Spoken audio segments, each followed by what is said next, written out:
Assalamualaikum warahmatullahi wabarakatuh. Halo semuanya, perkenalkan nama saya Pina Perdiani dengan NIM 0311123009. Saat ini saya sedang menempuh pendidikan di Sekolah Tinggi Ilmu Ekonomi Statmeja Subang dengan program studi akuntansi semester 3. Di sini saya akan menjelaskan analisis laporan keuangan pada PT Telekomunikasi Indonesia (TBK) pada tahun 2023. Video ini diajukan untuk memenuhi tugas akhir mata kuliah Akuntansi Keuangan S1 dengan dosen pengampu Ibu Trisandi Eka Putri, SEMSI CATR CTT. Baik, di sini saya akan menjelaskan tentang analisis laporan keuangan PT Telekomunikasi Indonesia (TBK) pada tahun 2023. Profil PT Telekomunikasi Indonesia (TBK). PT Telkom Indonesia (TBK) adalah badan usaha milik negara atau BUMN yang bergerak di bidang layanan teknologi informasi dan komunikasi serta telekomunikasi digital di Indonesia. Pemilik mayoritas saham Telkom adalah pemerintah Republik Indonesia dengan kepemilikan sebesar 52,9%, sementara sisa kepemilikan saham sebesar 47,91% dipegang oleh publik. Telkom memiliki 12 anak perusahaan atau subsidiari yang bergerak di berbagai sektor dan memberikan dampak positif baik untuk investor maupun rakyat Indonesia. Beberapa poin yang akan dijelaskan dalam video kali ini. Yang pertama yaitu tentang laporan posisi keuangan PT Telekomunikasi Indonesia (TBK). Yang kedua yaitu laporan laba rugi PT Telekomunikasi Indonesia (TBK). Yang ketiga yaitu tentang laporan perubahan ekuitas PT Telekomunikasi Indonesia. Dan yang keempat yaitu tentang laporan arus kas PT Telekomunikasi Indonesia. Untuk poin selanjutnya kita akan membahas tentang laporan posisi keuangan. Nah, laporan posisi keuangan atau yang juga dikenal sebagai neraca keuangan adalah salah satu dari 3 laporan keuangan utama suatu perusahaan selain laporan laba rugi dan laporan arus kas. Laporan ini memberikan gambaran mengenai aset, liabilitas, dan ekuitas suatu perusahaan pada suatu titik waktu tertentu. Laporan posisi keuangan biasanya disusun pada akhir periode akuntansi seperti akhir tahun fiskal. Berikut adalah beberapa unsur utama yang umumnya terdapat dalam laporan posisi keuangan. Yang pertama yaitu aset, liabilitas, dan ekuitas pemilik. Nah, dalam laporan posisi keuangan, total aset harus selalu sama dengan total liabilitas ditambah ekuitas pemilik, mencerminkan prinsip dasar akuntansi yang dikenal sebagai keseimbangan akuntansi. Baik, di sini terdapat laporan posisi keuangan konsolidasian PT Telkom Indonesia (TBK) pada tahun 2023. Yang pertama di mana di sini ada aset. Yang pertama yaitu aset lancar, di mana pada tahun 2023 total aset lancar PT Telkom mencapai 55,613 miliar, sedikit meningkat dibandingkan tahun 2022. Sebesar 55,57 miliar. Komponen utama pada aset lancar yang pertama yaitu kas dan setara kas. Kas dan setara kas sebesar 29,7 miliar menurun dari 31,947 miliar pada tahun 2022. Kas ini mencakup saldo kas dan instrumen keuangan yang mudah dicairkan, yang dimana mengacu pada PSAK 2 pada laporan arus kas. Yang kedua yaitu aset keuangan lancar lainnya, tercatat sebesar 1,661 miliar, meningkat dari 1,349 miliar pada tahun sebelumnya. Pos ini mencakup investasi keuangan jangka pendek pada PSAK nomor 71. Piutang usaha di mana total piutang usaha mencapai 10,667 miliar dengan rincian 1,908 miliar dari pihak berelasi dan 8,749 miliar dari pihak ketiga, mengalami kenaikan dari tahun sebelumnya. Dan di mana di sini mengacu pada PSAK nomor 71. Aset kontrak sebesar 2,704 miliar, naik dari 2,457 miliar, mencerminkan pendapatan kontrak yang belum ditagih, di mana mengacu pada PSAK nomor 72. Persediaan tercatat sebesar 997 miliar, turun dari 1,144 miliar, mencerminkan efisiensi dalam manajemen persediaan yang mengacu pada PSAK nomor 14. Nah, di sini juga ada klaim restitusi pajak dan pajak dibayar di muka sebesar 1,928 miliar, meningkat dari 1,844 miliar tahun lalu, yang dimana mengacu PSAK nomor 46 tentang pajak penghasilan. Nah, dalam laporan ini terdapat juga ada aset tidak lancar, di mana total aset tidak lancar perusahaan mencapai 231,429 miliar, meningkat dari 220,135 miliar. Komponen utamanya yang pertama yaitu aset tetap. Aset tetap adalah komponen terbesar dengan nilai sebesar 180,755 miliar, meningkat dari 173,329 miliar. Ini mencerminkan investasi berkelanjutan pada infrastruktur PT Telekomunikasi, mengacu pada PSAK nomor 16 tentang aset tetap. Di sini juga terdapat ada aset hak guna yang dimana meningkat menjadi 22,584 miliar dari 20,336 miliar, mencerminkan pengakuan atas sewa jangka panjang yang mengacu pada PSAK nomor 73 tentang sewa. Nah, di sini juga terdapat ada aset tak berwujud yang dimana sebesar 8,731 miliar, naik dari 8,302 miliar, yang dimana di sini mencakup perangkat lunak, hak cipta, dan lisensi yang mengacu pada PSAK nomor 13 tentang aset tak berwujud. Ada juga aset pajak tangguhan sebesar 4,170 miliar, sedikit meningkat dari 4,117 miliar, mencerminkan pajak yang dapat diimbangi di masa depan, yang dimana mengacu pada PSAK nomor 46.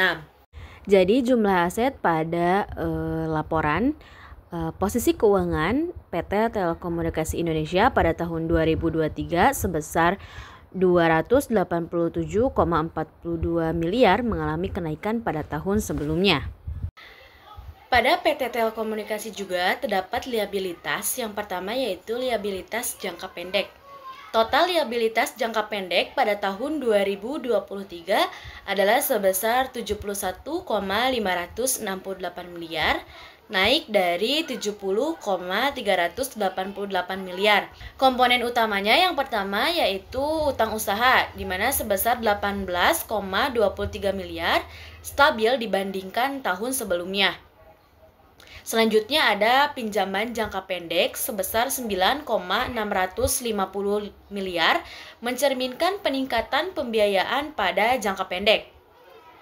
Ada juga liabilitas sewa jangka pendek sebesar 5,575 miliar, mencerminkan kewajiban pembayaran sewa dalam 1 tahun. Nah, terdapat juga liabilitas jangka panjang, yang dimana liabilitas jangka panjang meningkat menjadi 58,912 miliar dari 55,542 miliar, yang dimana meliputi yang pertama yaitu pinjaman jangka panjang sebesar 27,773 miliar untuk mendukung ekspansi bisnis. Nah, terdapat juga liabilitas pajak tangguhan sebesar 841 miliar, menurun dibandingkan tahun sebelumnya. Ada juga ekuitas pada PT Telekomunikasi. Ekuitas perusahaan pada tahun 2023 meningkat menjadi 156,562 miliar dari 149,262 miliar di tahun sebelumnya.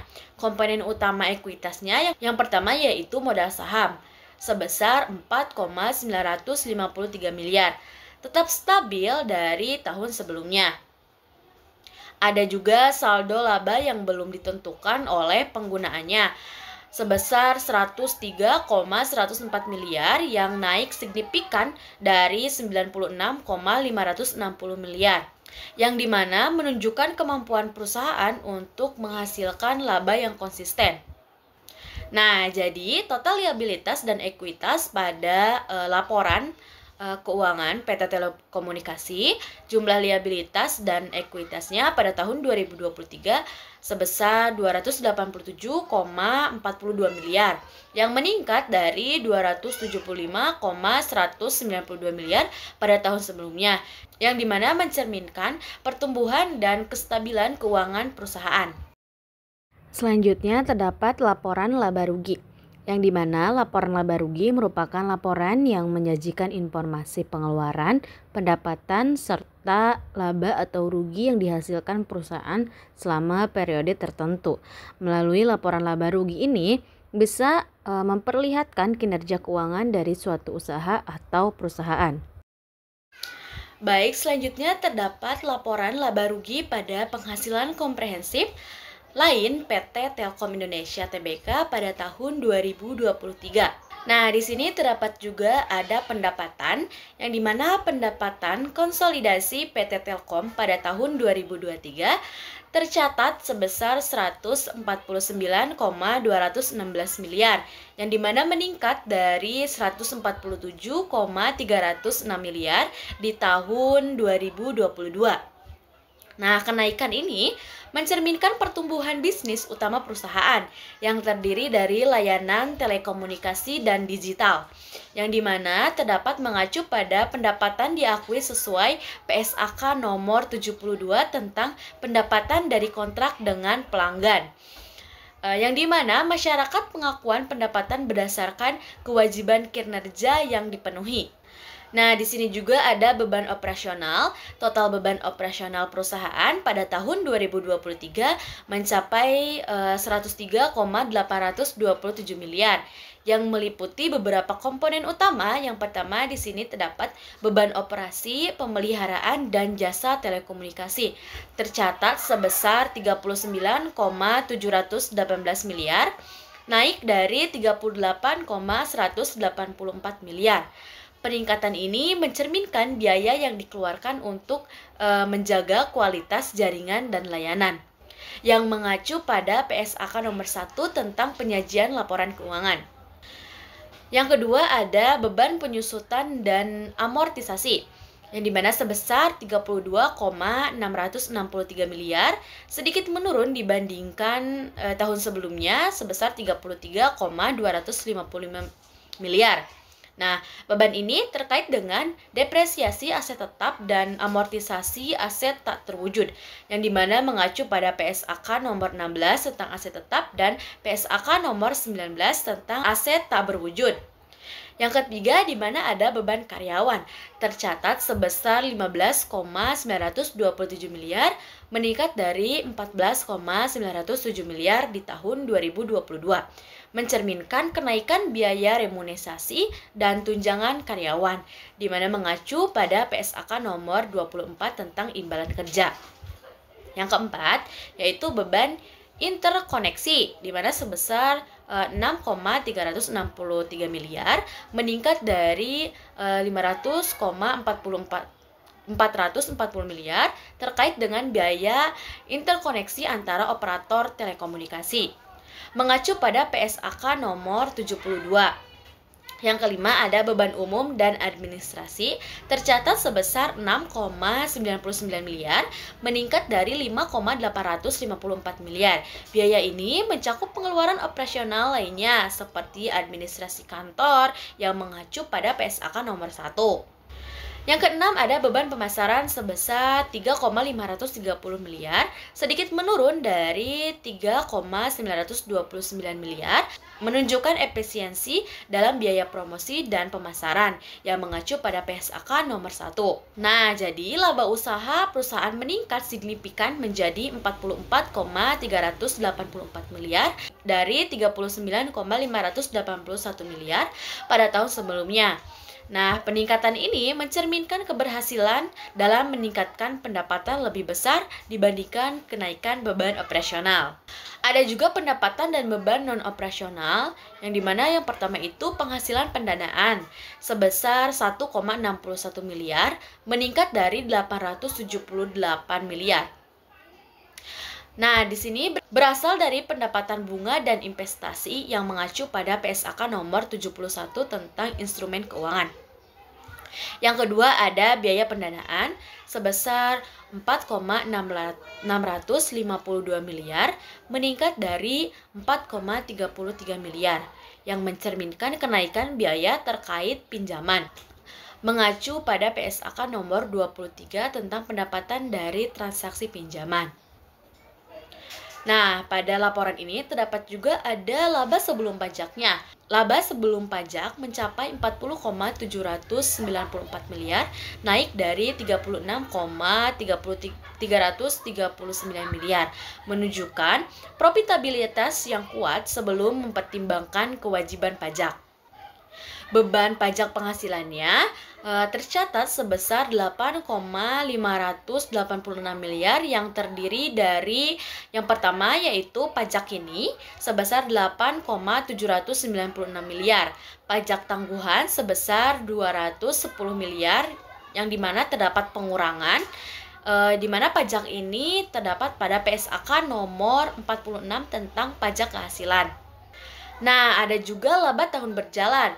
Laba tahun berjalannya tercatat sebesar 32,208 miliar, meningkat dari 27,680 miliar pada tahun sebelumnya. Peningkatan laba ini mencerminkan kinerja perusahaan yang terus membaik. Nah, laba yang dapat diatribusikan kepada pemilik entitas induk sebesar 24,560 miliar. Dan laba yang dapat diatribusikan kepada peningkatan non-pengendalian sebesar 7,648 miliar. Nah, ada juga penghasilan komprehensif lain. Penghasilan komprehensif lain perusahaan mencatat rugi bersih sebesar 1,454 miliar, terdiri dari yang pertama selisih kurs penjabaran, di mana rugi aktuaria program manfaat pasti sebesar 389 miliar sesuai dengan PSAK nomor 24. Nah, jadi jumlah laba komprehensif pada tahun berjalan sebesar 30,754 miliar, turun dari 29,447 miliar. Nah, dapat diatribusikan kepada pemilik entitas induk sebesar 23,83 miliar dan dapat diatribusikan kepada kepentingan non pengendali sebesar 7,671 miliar. Nah, untuk selanjutnya terdapat laporan perubahan modal. Laporan perubahan modal adalah laporan keuangan yang menunjukkan perubahan modal perusahaan dalam periode tertentu. Laporan ini berisi informasi mengenai perubahan modal akibat penambahan dan pengurangan laba atau rugi, serta transaksi keuangan pemilik modal. Pada PT Telekomunikasi juga terdapat laporan perubahan ekuitas konsolidasian PT Telkom Indonesia Tbk pada tahun 2023. Yang pertama yaitu modal saham, di mana modal saham perusahaan pada tahun 2023 tetap sebesar 4,953 miliar, tidak berubah dari tahun sebelumnya. Modal saham terdiri dari saham seri A, Dewi Warna, dan seri B, yang mencerminkan kepemilikan saham oleh pemerintah dan publik. Modal saham diakui berdasarkan PSAK nomor 1 tentang penyajian laporan keuangan yang mengatur pengungkapan modal saham dalam ekuitas. Di sini juga terdapat tambahan modal disetor tercatat sebesar 2,711 miliar, stabil dibandingkan pada tahun 2022. Pos ini mencerminkan selisih antara harga jual saham dengan nilai nominalnya, di mana di sini diatur dalam PSAK nomor 1 yang mengharuskan perusahaan mengungkapkan tambahan modal disetor sebagai bagian dari ekuitas. Yang ketiga yaitu komponen ekuitas lainnya, di mana komponen ekuitas lainnya mencakup perubahan nilai wajar atas investasi dari selisih penjabaran mata uang asing yang tercatat sebesar 9,639 miliar, sedikit menurun dari 9,697 miliar pada tahun sebelumnya. yang dimana mengacu pada PSAK nomor 71 tentang instrumen keuangan untuk perubahan nilai yang wajar, dan PSAK nomor 10 tentang pengaruh perubahan kurs valuta asing untuk selisih penjabaran. Yang keempat, saldo laba pada perusahaan ini terdiri dari dua kategori utama. Yang pertama yaitu ditentukan penggunaannya, yang dimana stabil di angka 15,337 miliar yang digunakan untuk cadangan umum sesuai peraturan perundang-undangan. Yang kedua yaitu belum ditentukan penggunaannya, yang dimana meningkat sebesar 103,104 miliar dibandingkan 96,550 miliar pada tahun 2022. Peningkatan ini mencerminkan laba bersih yang belum dialokasikan untuk dividen atau cadangan lainnya, yang dimana pengakuan saldo laba mengikuti PSAK 1 yang mensyaratkan pengungkapan terpisah antara saldo laba yang ditentukan penggunaannya dan belum ditentukan penggunaannya. Yang kelima yaitu kepentingan non-pengendalian. Ekuitas yang dapat diatribusikan kepada kepentingan non-pengendali meningkat menjadi 20,818 miliar dari 20,4 miliar. Ini mencerminkan porsi ekuitas yang dimiliki oleh pemegang saham non-pengendalian pada entitas anak, yang mengacu pada PSAK nomor 4 tentang laporan keuangan tersendiri, yang mengatur pengungkapan kepentingan non-pengendalian dalam laporan konsolidasian. Jadi total ekuitas perusahaan pada tahun 2023 mencapai 156,562 miliar, meningkat dari 149,262 miliar di tahun 2022. Pertumbuhan ini menunjukkan akumulasi laba bersih dan kontribusi dari kepentingan non-pengendali yang mencerminkan posisi keuangan yang kuat dan stabil dalam pengelola ekuitas. Jadi, laporan perubahan ekuitas pada tahun 2023 menunjukkan peningkatan total ekuitas yang didukung oleh pertumbuhan laba bersih dan kontribusi positif dari kepentingan non-pengendali. Struktur ekuitas perusahaan yang sehat memberikan fleksibilitas untuk mendukung rencana investasi dan strategi pertumbuhan di masa depan. Selanjutnya, pada PT Telekomunikasi Indonesia terdapat laporan arus kas, yang dimana laporan arus kas adalah laporan keuangan yang mencatat arus masuk dan keluar kas selama periode tertentu. Dibagi menjadi 3 aktivitas utama. Yang pertama yaitu aktivitas operasi. Terdapat penerimaan dan pengeluaran, yang dimana penerimaan yaitu penjualan, bunga, dan dividen. Sedangkan pengeluaran seperti pembayaran pemasok, gaji, bunga, dan pajak. Yang kedua yaitu aktivitas investasi. Terdapat penerimaan dan pengeluaran. Penerimaan yang dimana penjualan aset tetap dan investasi. Pengeluaran dimana pembelian aset tetap dan investasi.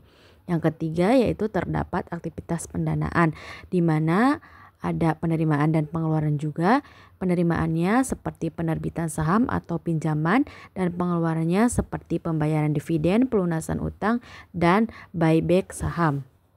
Selanjutnya, dalam PT Telkom ini terdapat laporan arus kas, yang dimana laporan arus kas ini disusun sesuai dengan PSAK nomor 1 tentang penyajian laporan keuangan yang mengatur pengungkapan komponen laporan keuangan, dan PSAK 2 tentang laporan arus kas yang mengatur arus kas dari aktivitas operasi, investasi, dan pendanaan. Nah, di sini juga terdapat arus kas dari aktivitas operasi yang mengacu pada PSAK nomor 2, yang dimana ada penerimaan dan pengeluaran. Penerimaannya yaitu kas dari pelanggan dan operator lain sebesar 148,458 miliar, dan pendapatan bunga sebesar 1,49 miliar. Dan pengeluarnya, yang pertama yaitu ada beban operasional sebesar 53,410 miliar, dan pembayaran kepada karyawan sebesar 16,116 miliar. Ada juga pembayaran pajak penghasilan sebesar 10,746 miliar. Hasil bersihnya dari arus kas dari operasi mencatat surplus sebesar 60,581 miliar. Nah, yang kedua juga ada arus kas dari aktivitas investasi mengacu pada PSAK nomor 2, yang dimana terdapat penerimaan dan pengeluaran. Yang pertama penerimaannya yang dimana penjualan aset tetap sebesar 100 miliar dan klaim asuransi sebesar 199 miliar. Pengeluarannya pembelian aset tetap sebesar 33,601 miliar. Pembelian aset tak terwujudnya sebesar 2,817 miliar.